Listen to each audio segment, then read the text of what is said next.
Welcome to the ENT channel.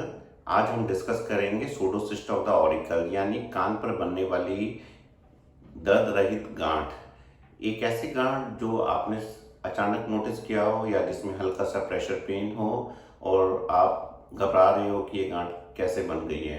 हो सकता है आपने कुछ एंटीबायोटिक कोर्स भी कर लिए हो पर फिर भी गांठ नहीं जा रही हो और फिर आप ईएनटी डॉक्टर से चेकअप कराने आए हो। जो हमारा ये जो बाहर का जो कान का स्ट्रक्चर है इसे हम पिन्ना बोलते हैं, ये डिफरेंट लेयर से बना होता है। इसके कोर में कार्टिलेज होता है, कार्टिलेज की एक कवरिंग होती है पेरिकॉन्ड्रियम और उसके ऊपर स्किन होती है। तो जब कार्टिलेज की लेयर में सेपरेशन हो जाता है या कार्टिलेज और पेरिकॉन्ड्रियम के बीच में स्पेस क्रिएट हो जाता है तो वहाँ पे एक फ्लूइड आ जाता है। तो वो फ्लूइड आने से वो धीरे धीरे स्वेलिंग बढ़ने लगती है। इसका कारण क्या होता है? जैसे किसी ने टाइट हेलमेट पहना है, कोई सख्त बेड पे सोता है और बहुत गहरी नींद में सोता है, या कोई कान को रब करता रहता है, तो ऐसा माना गया है कि उनकी लेयर सेपरेट हो जाती है। लेयर सेपरेट आती है तो बहुत लो ग्रेड इन्फ्लेमेशन होती है, तो वहाँ कार्टिलेज थोड़ा सा डीजनरेट मतलब थोड़ा सा उसमें चेंजेस आते हैं जिससे वहाँ पे वो पानी क्रिएट हो जाता है। ये कई बार कान में ऑब्वियस इन्फेक्शन जिसे पेरिकॉन्ड्राइटिस बोलते हैं उसके बाद भी हो सकता है। बट हम पेशेंट से पूछेंगे कि आपको चोट लगी थी तो नॉर्मली वो डिनाई करेगा कि मुझे कोई ऑब्वियस चोट नहीं लगी, बट बहुत तुच्छ सा ट्रॉमा, बहुत तुच्छ सी चोट, जस्ट सिंपली रबिंग भी इसको कर सकता है। और आप हो सकता है अचानक नींद सुबह उठे हो नोटिस किया हो कि उस स्वेलिंग आ गई है। ये देखा गया है कि चाइनीज रेस में ज़्यादा होता है और जेंट्स में समाव ज़्यादा होता है कंपेयर टू लेडीज। तो ऐसा सोचा गया है कि शायद कोई हार्मोनल इन्फ्लुएंस भी है जो इसको अफेक्ट करती है। जो सबसे कॉमनेस्ट एज ग्रुप है वो 30 से 40 के साल में देखा गया है, बट समाव 15 से 85 साल तक कोई भी एज ग्रुप अफेक्ट हो सकती है। इसका कोई मेडिकल ट्रीटमेंट नहीं है। ये अगर आप इसका ट्रीटमेंट नहीं करोगे तो क्या होगा, तो इसको कान डिफॉर्म्ड हो सकता है, मतलब टेढ़ा मेढ़ा कान हो सकता है, या कॉलीफ्लावर ईयर बन सकता है कान का गोभी जैसा, या इसमें इन्फेक्शन हो सकता है। और ट्रीटमेंट कराने के बावजूद भी ये दोबारा आ सकता है।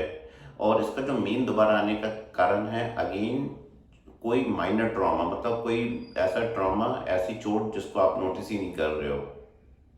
जैसे मैंने बताया टाइट हेलमेट पहनना, और आजकल तो लोग बहुत ज़्यादा ईयरपॉड लगाने लगे हैं। मेट्रो में देखो तो ईयरपॉड बहुत ज़्यादा, तो आप प्लीज़ वो कान के अंदर जाने वाले ईयरपॉड या ईयर प्लग मत लगाइए सुनने के लिए, आप फोम वाले लीजिए।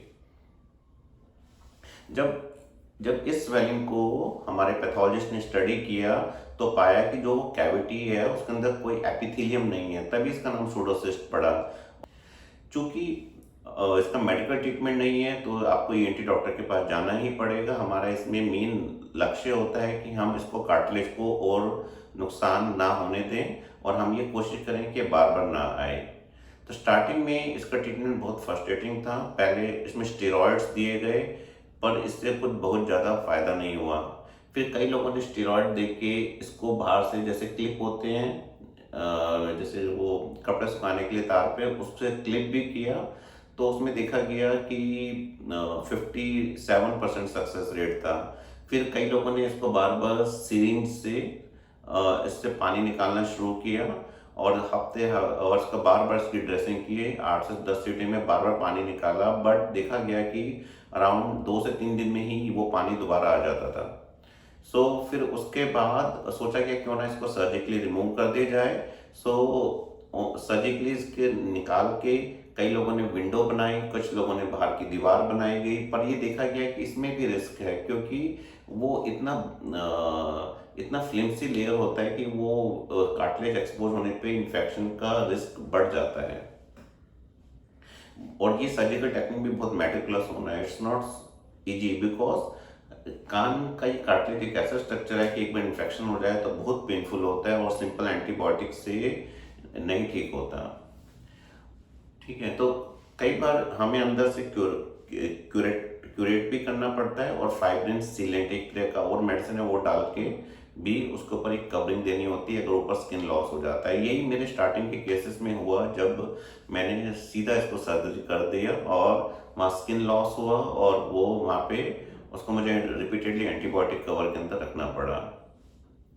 बट उसके बाद मैंने एक नया टेक्निक अपनाया, जैसे आप फिगर में देख पा रहे हैं कि मैंने वहाँ पे उसको निकाला, पानी को एस्पिरेट किया, वो स्वेलिंग रिकवर ना हो तो मैंने 2 बटन से, कोट बटन से बड़े साइज के आगे पीछे लगा दिए और उसको स्यूचर कर दिया।